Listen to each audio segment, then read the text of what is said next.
My therapist told me, how can I expect her to help me if I don't help myself? And she always said she can guide me in the right path, but I've got to push myself to get there. And I just want to talk about OCD, a bully that you can't break free from, and a bully that's always hanging over your head.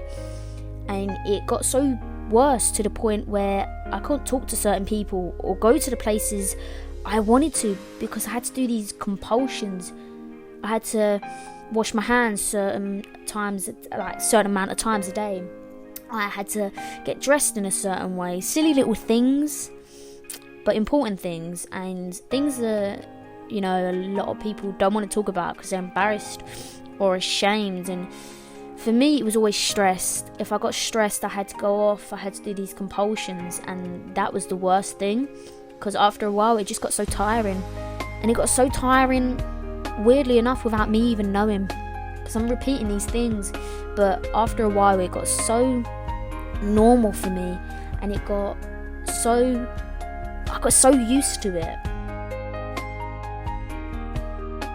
I mean, after a while, after acknowledging it, I kind of got to the point where I'm like, okay, I acknowledge shit, and I need to get help for it. And that's what I did, and it was the best thing I ever did.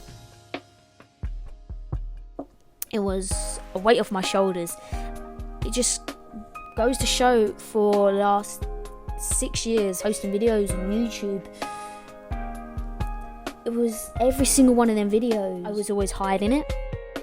I took a time off and went and got help, because compulsions, after a while, like I say, you get so used to them, so normal to them, that you don't even realise you've got a problem.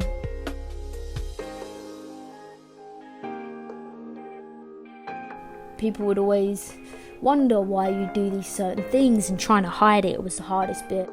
But if you build your problems up and you don't deal with them, then different people have different ways of coping with things, and mine was, you know, repeating the same thing. If you build it up after so much time, it just gets worse and worse. And the longer you leave it, then, you know, the worse it will be. If you want to change, you've got to do it for yourself. But just knowing that I took that step, that's what I've got to be proud of. And if I can share my story and get others to share theirs, then that's what makes it even better. Just to add what I feel into a video, and I hope it inspires others, then that's what I do it for. And I hope it helps people.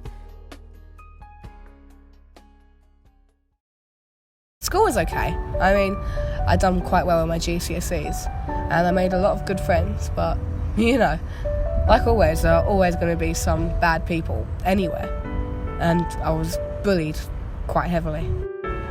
Other than being bullied, it was okay. I mean, other than that, and also there was quite a big secret I had.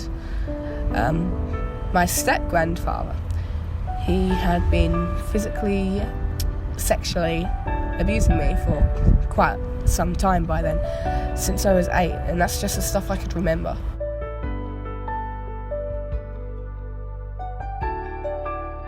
I wasn't really coping with it. I just kept it hidden. Like, I wanted my life to be normal, and I didn't want my parents to find out. I was so ashamed. I don't know why I was ashamed, but it just felt so embarrassing at the time. Not that it is anything to be embarrassed about, but I had told a few close friends.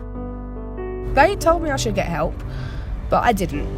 It wasn't until it all came out did things really go into motion.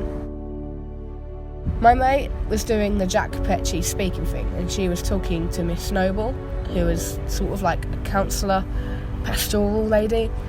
The speech was something about getting help and how it's okay to ask for help, and I had gone quiet, and then Miss Noble asked me, "Oh, is there something, like, what's on your mind?" And I was like, "Oh, it's nothing." Like, I didn't want to say, but she could tell that something was up, and she pressed on about it. She said, "No, something is wrong. You need to tell me. I might be able to help." And then I just started saying about how all the stuff that he did to me, and they had to call my parents because I was in danger. Oh my God, I was begging them not to call my parents. They said, "Oh no, if they don't know, they could take you back there." Well, after that, oh my God, I remember I was in trouble with my history teacher because I hadn't been doing my homework. Yeah, she had called up, and that was after the police got involved in everything, and I had been talking to the police. And when I was at home, I really didn't want to do homework. I was either just playing video games and distracting myself, or sleeping, or crying. It was a horrible time, and I said, "Oh, it's just a bit all hectic at the moment," because I weren't going to tell her. I weren't about to tell any more people that didn't need to know.